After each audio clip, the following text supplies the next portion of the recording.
Now that Sid Meier's civilization is more than 25 years old, it's a good time to look back at the different installments of the series and the vision of history they gave us. In this video, we will talk about the victory conditions. When the first game was launched, Sid Meier's civilization was viewed by many as a history simulator. But of course, a game should give the player a way to win, so a question arises: how do you win history? The first answer came as an obvious one, directly conditioned by the game's mechanics. You win history through war. The game allowed players to conquer the cities of rival nations. When all enemy cities have been conquered, there are no rivals left, and the game must, therefore, reach an end.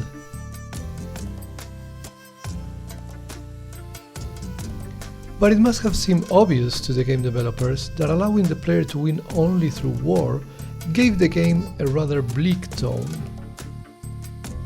So an alternative was created: winning history through science.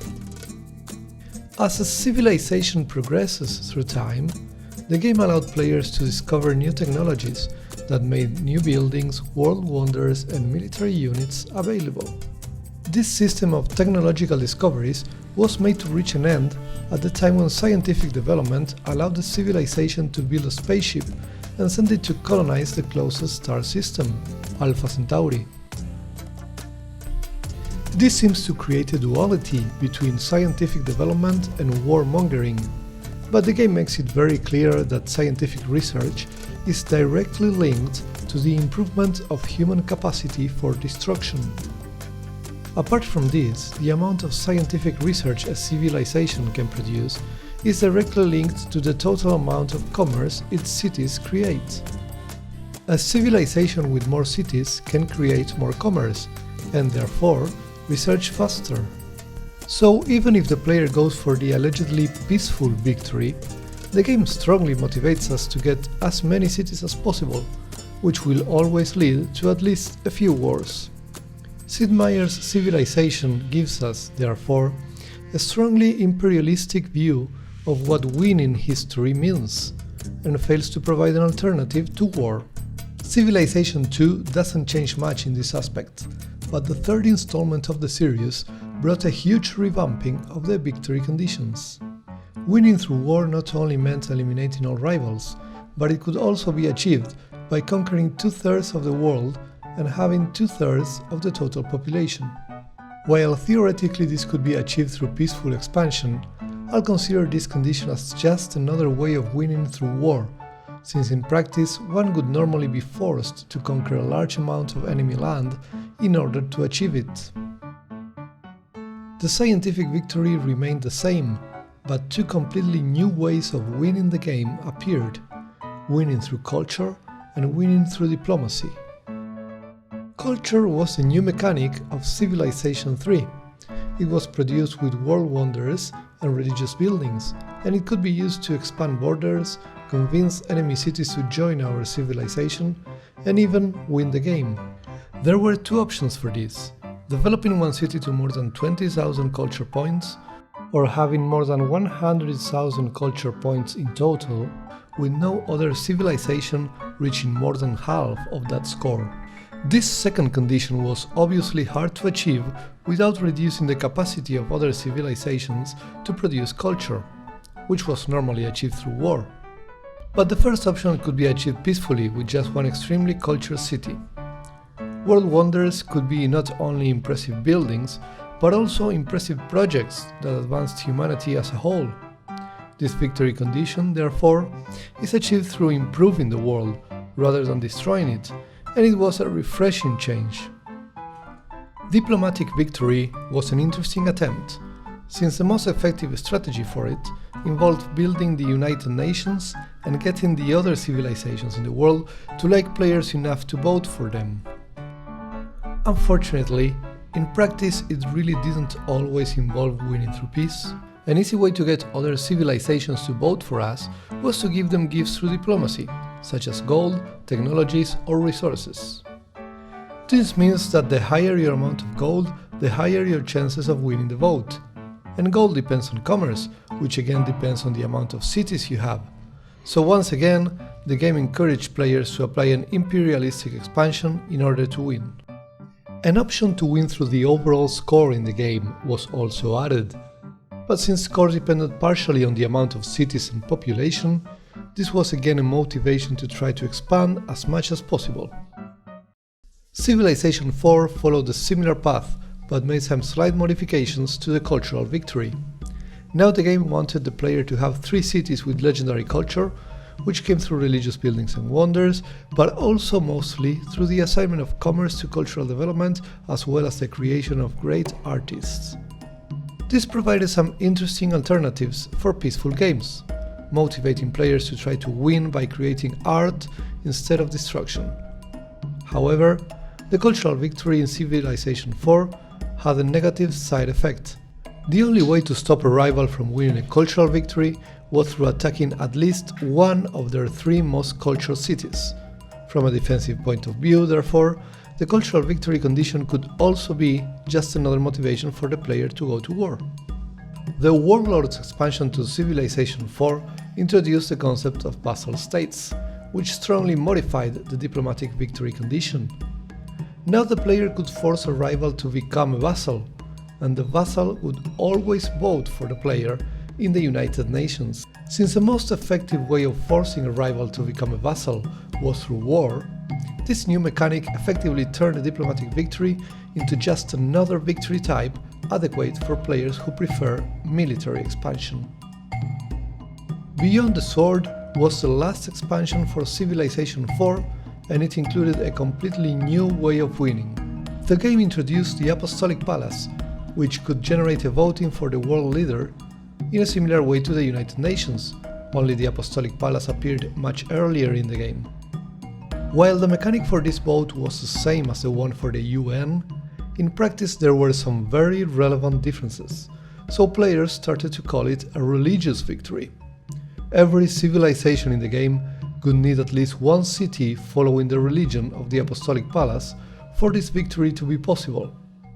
And this religion would be the one followed by the civilization that built the Apostolic Palace at the moment the building was completed. The amount of votes each player had would depend on how much population was following the religion of the Apostolic Palace, which created the paradox that winning the religious victory could be achieved by expanding the player's religion only in a very limited way. Since the building came too early in the game for the player to have many vassals, this religious victory would normally be achieved in a peaceful way. With the religious and cultural victories, Civilization 4 opened a path to winning the game without going to war that wouldn't be taken to its ultimate potential until the next installment.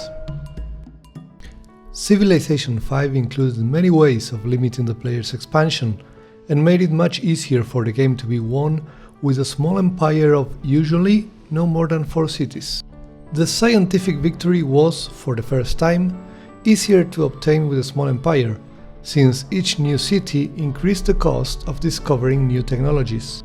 This was, in practice, the first time that the strategy for the scientific victory was completely separated from the warmongering ways. The diplomatic victory suffered an even bigger change, with the votes for the UN now depending on the allegiance of city-states. Unfortunately, this allegiance was easily secured through bribes, so the diplomatic victory became basically an economic victory. This is, of course, an extremely limited view of world politics that didn't get a very positive reception by the fans of the series. We must remember that the game only created an actual economic victory in the console spin-offs, which are usually considered too simple when compared to their PC counterparts. The creation of culture in Civilization 5 is used to get social policies. Just like technologies, social policies also become more expensive as the empire grows, motivating players once again to keep a small empire. When players get to complete a total of 5 social policy trees, their civilization can create the Utopia project, which effectively wins the game. Achieving victory by accumulating culture was, therefore, very similar to what we had seen in previous games, but with the Brave New World expansion, everything changed. Cultural works now generated tourism, which could attract citizens from other civilizations. Having trade routes or open borders with them could give us a bonus to our tourism generation, effectively making war negative for our purposes. In order to stop someone else from winning a cultural victory, we were no longer forced to attack them. We could instead generate cultural works of our own to convince our citizens to stay home and not visit their civilization, therefore limiting their influence. While considering that tourism is the main creator of cultural influence is an idea that most people would probably disagree with, as a game mechanic it was refreshing and a fun motivation to play in a peaceful way. The concept of invasion, however, makes now its way into the cultural victory, since our goal is to get influential with other civilizations so that they replace their native culture with our own. The imperialistic view of winning history once again makes its way into the victory conditions. While the tourism mechanic was well received, other game mechanics that limited expansion were considered arbitrary and didn't really make for a fun and balanced gameplay. There wasn't a fun motivation to keep a small empire, and instead, players felt like many times they were almost being forced to not expand their land, by mechanics that didn't necessarily make a lot of sense. Civilization VI decided to change most of these mechanics in order to allow players to have a large empire once again.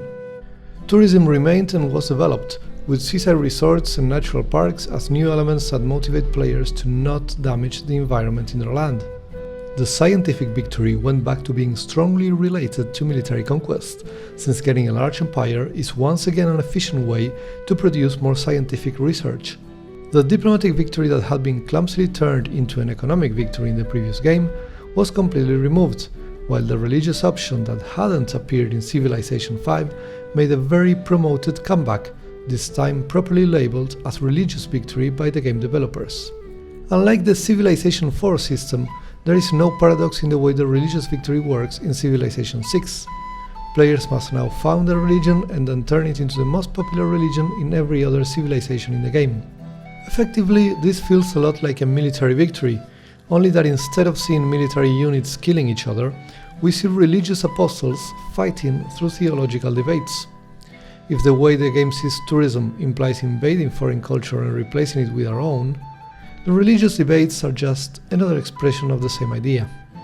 Overall, while the Civilization series succeeded in giving players different options to win in a fun way, it failed to provide a positive or optimistic view of what it means to win history. The imperialistic invasion of other civilizations, be it via military conquest, cultural influence or religious conversion, has been one of the main ways of winning the game throughout the series. Failure to turn a diplomatic victory into a real success of diplomacy, such as promoting peace or securing the prosperity of the world through efficient cooperation, has been one of the constant elements in the game. With very few exceptions, the Civilization games have generally not been able to make victories fun when they did not imply in some way destroying others. This gives us a very bleak view of what human civilization can achieve.